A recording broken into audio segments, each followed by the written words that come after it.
Lucius Licinius Lucullus was an optimate politician of the late Roman Republic, closely connected with Lucius Cornelius Sulla. In the culmination of over 20 years of almost continuous military and government service, he became the main conqueror of the Eastern kingdoms in the course of the Third Mithridatic War, exhibiting extraordinary generalship in diverse situations, most famously during the siege of Cyzicus, 73–72 BC, and at the Battle of Tigranocerta in Armenian Arzanene, 69 BC. His command style received unusually favourable attention from ancient military experts, and his campaigns appear to have been studied as examples of skillful generalship. Lucullus returned to Rome from the east with so much captured booty that the whole could not be fully accounted, and poured enormous sums into private building, husbandry and even aquaculture projects which shocked and amazed his contemporaries by the magnitude. He also patronized the arts and sciences lavishly, transforming his hereditary estate in the highlands of Tusculum into a hotel and library complex for scholars and philosophers. He built the Horta Lucullana, the famous gardens of Lucullus, on the Pincian Hill in Rome, and in general became a cultural innovator in the deployment of imperial wealth. He died during the winter of 57–56 BC, and was buried at the family estate near Tusculum. The conquest ignomon of Ponticus is sometimes falsely appended to his name in modern texts. In ancient sources it is only ever attributed to his consular colleague Marcus Aurelius Cotta after the latter's capture and brutal destruction of Heracli Ponticus during the Third Mithridatic War. Family and early career. Lucullus was a member of the prominent gens Licinia, and of the family, or stirps of the Luculla, which may have been descended from the ancient nobility of Tusculum. He was grandson of Lucius Licinius Lucullus, and son of Lucius Licinius Lucullus, who was convicted for embezzlement and exiled in 102/1 from his Sicilian command of 103–2. The family of his mother Caecilia Metella was one of the most powerful of the plebeian nobilitas, and was at the height of its success and influence in the last quarter of the 2nd century BC when Luculla was born. She was the youngest child of Lucius Caecilius Metellus Calvus, and half-sister of two of the most important members of the optimates of the time, Quintus Caecilius Metellus Numidicus, and Lucius Caecilius Metellus Dalmaticus, who was the father of Sulla's third wife Caecilia Metella. His first known military service was as tribune of soldiers serving in Sulla's army in Campania during the Bella Metallicum, when he is said to have distinguished himself for daring and intelligence. The longest Questor, 88–80 BC. Lucullus was elected Questor in winter 89–88 at the same elections in which Sulla was returned as consul with his friend Quintus Pompeius Rufus, whose son was married to Sulla's eldest daughter, Cornelia. Lucullus was probably the Questor mentioned as the sole officer in Sulla's army who could stomach accompanying the consul when he marched on Rome. In autumn of the same year Sulla sent Lucullus ahead of him to Greece to take over the command of the Mithridatic War in his name, as the Roman siege of Athens was drawing towards a successful conclusion. Sulla's strategic attention began to focus more widely on subsequent operations against the main Pontic forces, and combating Mithridates' control of the sea lanes. He sent Lucullus to collect such a fleet as may be possible from Rome's allies along the eastern Mediterranean seaboard, first to the important but currently disturbed states of Cyrene and Ptolemaic Egypt. Lucullus set out from the Piraeus in midwinter 876 BC with 3 Greek yachts and 3 light Rhodian biremes, hoping to evade the prevailing sea power of the Pontic fleets and the piratic allies by speed and taking advantage of the worst sailing conditions. He initially made Crete, and is said to have won over the cities to the Roman side. Further, he crossed to Cyrene, where the famous Hellenic colony in Africa was in dire condition following a vicious and exhausting civil war of nearly 7 years' duration. Lucullus's arrival seems to have put a belated end to this terrible conflict, as the first official Roman presence since the departure of the proconsul Caius Claudius Pulcher, who presided over its initial administrative incorporation into the Roman Empire in 94 BC. After Lucullus had defeated the Mithridatic admiral Neoptolemus in the Battle of Tenedos, he helped Sulla across the Aegean to Asia. After a peace had been agreed, Lucullus stayed in Asia and collected the financial penalty Sulla imposed upon the province for its revolt. Lucullus, however, tried to lessen the burden that these impositions created. Return to Rome and the West, 80 to 74 BC. Lucullus returned in 80 BC and was elected curule regal for 79, along with his brother Marcus Terentius Varro Lucullus, and gave splendid games. The most obscure part of Lucullus's public career is the year he spent as praetor in Rome, followed by his command of Roman Africa, which probably lasted the usual 2-year span for this province in the post-Sullan period. Plutarch's biography entirely ignores this period, 78 BC to 75 BC, jumping from Sulla's death to Lucullus's consulate. However, Cicero briefly mentions his praetorship followed by the African command, while the surviving Latin biography, far briefer but more even as biography than Plutarch, comments that he ruled Africa with the highest degree of justice.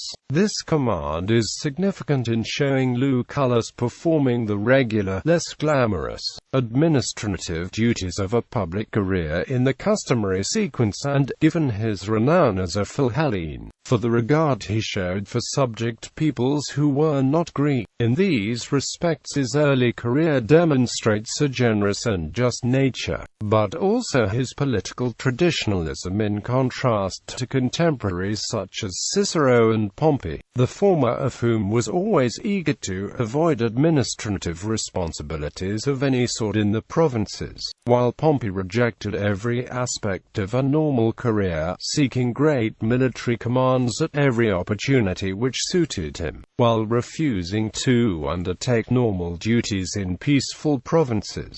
Two other notable transactions took place in 76 to 75 BC following Lucullus's return from Africa: his marriage to Claudia, the youngest daughter of Appius Claudius Pulcher, and his purchase of the Marian hilltop villa at Cape Misenum from Sulla's eldest daughter Cornelia. Consulship. Sulla dedicated his memoirs to Lucullus, and upon his death made him guardian of his son Faustus, preferring Lucullus over Pompey. Shortly after this, in 74, he became consul, and defended Sulla's constitution from the efforts of Lucius Quinctius. Initially, he drew Cisalpine Gaul in the lots at the start of his consulship as his proconsular command after his year as consul was done, but he got himself appointed governor of Cilicia after its governor died, so as to also receive the command against Mithridates VI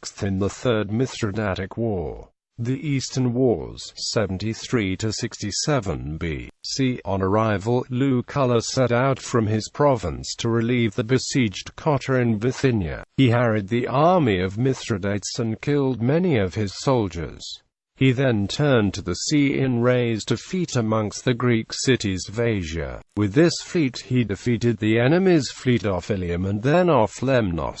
Turning back to the land, he drove Mithridates back into Pontus. He was wary of drawing into a direct engagement with Mithridates, due to the latter's superior cavalry, but after several small battles, Lucullus finally defeated him at the Battle of Cabira. He did not pursue Mithridates immediately, but instead he finished conquering the kingdom of Pontus and setting the affairs of Asia into order. His attempts to reform the rapacious Roman administration in Asia made him increasingly unpopular among the powerful publicani back in Rome. Mithridates had fled to Armenia, and in 71 BC Lucullus sent his brother-in-law Appius Claudius Pulcher as envoy to the Armenian king of kings, Tigranes II, to demand the surrender of the Pontic king. In the letter conveyed by Appius, Lucullus addressed Tigranes simply as king, something received as an insult, and probably intended as such in order to provoke the proud Armenian monarch to war. Kevany denies such an interpretation, arguing that Lucullus was acting as a typical Philhellene with no empathy towards the sensibilities of non-Greeks,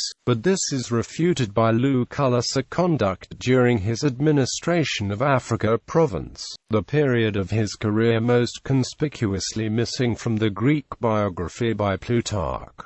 In 69 BC Lucullus invaded Armenia. He began a siege of the new Armenian imperial capital of Tigranocerta in the Arzanene district. Tigranes returned from mopping up a Seleucid rebellion in Syria with an experienced army which Lucullus nonetheless annihilated at the Battle of Tigranocerta. This battle was fought on the same calendar date as the Roman disaster at Arezzo 36 years earlier, the day before the nona of October according to the reckoning of the time, which is Julian October 16, 69 BC. Tigranes retired to the northern regions of his kingdom to gather another army and defend his hereditary capital of Artaxata, while Lucullus moved off southeastwards to the kingdom of the Kurds on the frontiers of the Armenian and Parthian empires. During the winter of 69-68 BC both sides opened negotiations with the Parthian king, Arsaces XVI, who was presently defending himself against a major onslaught from his rival Phraates III coming from Bactria and the Far East. In the summer of 68 BC Lucullus resumed the war against Tigranes, crossing the Anti-Taurus range in a long march through very difficult mountain country directed at the old Armenian capital Artaxata. A major battle took place near the river Arzanias, where Lucullus once again routed the Armenian royal army, but he had misjudged the time needed for a campaign so far into the Armenian tablelands, where the good weather was unusually short-lived, and when the first snows fell around the time of the autumn equinox his army mutinied and refused to advance any further. Lucullus led them back south to the warmer climes of northern Mesopotamia and had no trouble from his troops there despite setting them the difficult task of capturing the great Armenian fortress of Nisibis, which was quickly stormed and made the Roman base for the winter of 68-7 BC. That winter Lucullus left his army at Nisibis and taking a small, but apparently highly mobile, escort journeyed to Syria in an attempt to permanently exclude Tigranes from all his southern possessions. Syria had been an Armenian province since 83 BC. About a decade later the dispossessed Seleucid princes had spent 2 years in Rome lobbying the Senate and Roman aristocracy to make them kings of Egypt in place of the illegitimate Ptolemy XII Auletes. Though these brothers left Rome empty-handed in about 72 BC, the plight was not forgotten, and Lucullus now elevated one of them as Syrian king, Antiochus XIII, known as Asiaticus owing to the time he had spent living in Roman Asia province. Lucullus' old friend Antiochus of Ascalon accompanied him on this journey and died at Antioch. However, in his absence his authority over his army at Nisibis was seriously undermined by the youngest and wildest of the Claudian brothers, Publius Claudius Pulcher, apparently acting in the interests of Pompey, who was eager to succeed Lucullus in the Mithridatic War command. Although a brother-in-law of Lucullus, Claudius was also frater in some form of Pompey's wife Mucia Tertia. The long campaigning and hardships that Lucullus's troops had endured for years, combined with a perceived lack of reward in the form of plunder, had caused increasing insubordination. The more daring and ruthless veterans had probably been further encouraged by Lucullus's relatively mild acceptance of the first open mutiny in the tablelands the previous autumn, especially the so-called Fimbrian legions who had murdered the commander Lucius Valerius Flaccus at Gaius Flavius Fimbria's instigation 18 years earlier in the winter of 86–5 B.C. Instigated by Claudius, a series of demonstrations against the commander took place in his absence, and by the time of his return he had largely lost control of his army, especially for any further offensive operations. In addition, Mithridates had been sent back to Pontus by Tigranes during the same winter, and made some headway against the garrison force Lucullus had left there under his legates Saurnacius Barba and Fabius Hadrianus. Lucullus was left with no choice but to retreat to Pontus and Cappadocia, and did so in the spring of 67 B.C. Despite his continuous success in battle, Lucullus had still not captured either one of the monarchs. In 66 BC, with the majority of Lucullus's troops now openly refusing to obey his commands but agreeing to defend Roman positions from attack, the Senate sent Pompey to take over Lucullus's command, at which point Lucullus returned to Rome. Final years 66–57 BC. The opposition to him continued on his return. In his absence, Pompey had shamefully usurped control over Sulla's children, contrary to the father's testament, and now in Pompey's absence the latter's intimate and hereditary political ally Gaius Memmius coordinated the opposition to Lucullus' claim to a triumph. Memmius delivered at least 4 speeches to Triumpho Lucullare Asiatico, and the antagonism towards Lucullus aroused by the Pompeians proved so effective that the enabling law required to hold a triumph was delayed for 3 years. In this period Lucullus was forced to reside outside the Pomerium, which curtailed his involvement in day-to-day politics centered on the Forum. Instead of returning fully to political life, he mostly retired to extravagant leisure, or, in Plutarch's words,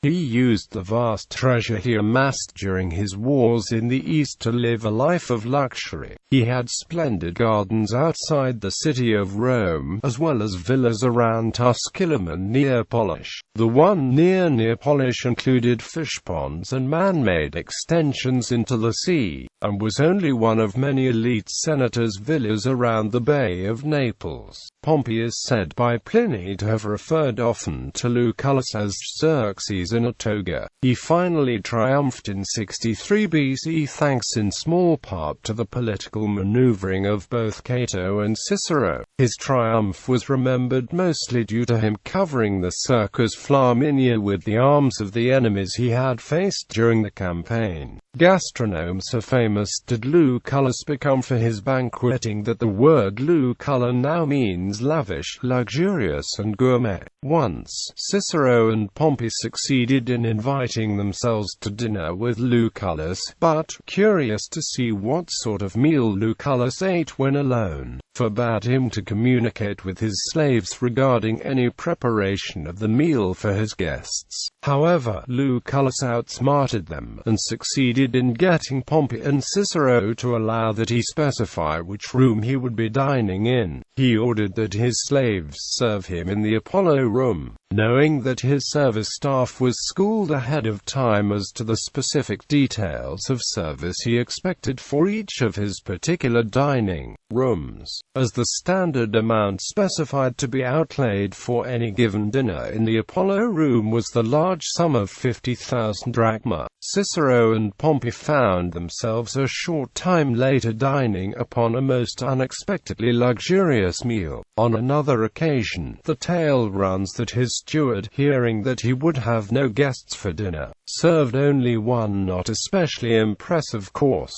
Lucullus reprimanded him, saying, "What, did not you know, then, that today Lucullus dines with Lucullus?" Among Lucullus' other contributions to fine dining, he was also responsible for bringing the sweet cherry and the apricot to Rome, developing major facilities for aquaculture, and being the only person in Rome with the ability to provide thrushes for gastronomic purposes in every season, having his own fattening coops. And, among the various edible plants associated with Lucullus is a cultivar of the vegetable Swiss chard, which is named Lucullus in his honor. Lucullus and higher learning. Lucullus was extremely well educated in Latin and Greek, and showed a keen interest in literature and philosophy from earliest adulthood. He established lifelong friendships with the Greek poet Archias of Antioch, who migrated to Rome around 102 BC, and with one of the leading academic philosophers of the time, Antiochus of Ascalon.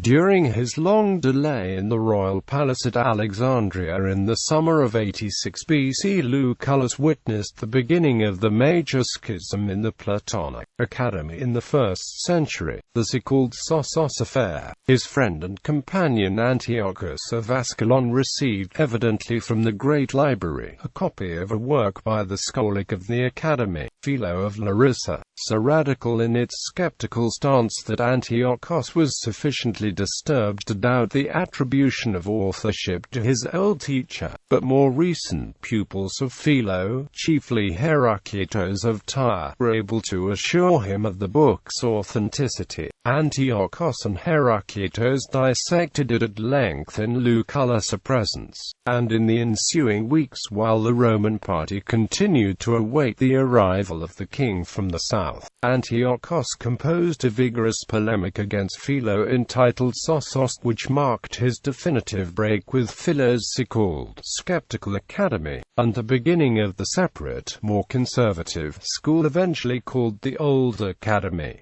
Decline and death. Plutarch reports that Lucullus lost his mind towards the end of his life, intermittently developing symptoms of mental insanity as he aged. Plutarch, however, seems to be somewhat ambivalent as to whether the apparent madness was truly the result administration of a purported love potion or other explicable cause, hinting that his alleged precipitous mental decline may have been at least in part conveniently feigned in self-protection against the rising surge to power of his political opponents in the Roman state, such as the rise of the Popular Party, which brought numerous of his potential adversaries to power, during a time in which the political stakes were often life and death. Lucullus of brother Marcus oversaw his funeral, marriages. Clodia Luculla, whom he married as her first husband, were divorced about the year 66, on his return to Rome after friction in Asia with her brother, Publius Claudius. Servilia Minor, the younger sister of Servilia Major, also notorious for her loose morals but mother of Lucullus's only son, Lucius. Plutarch writes,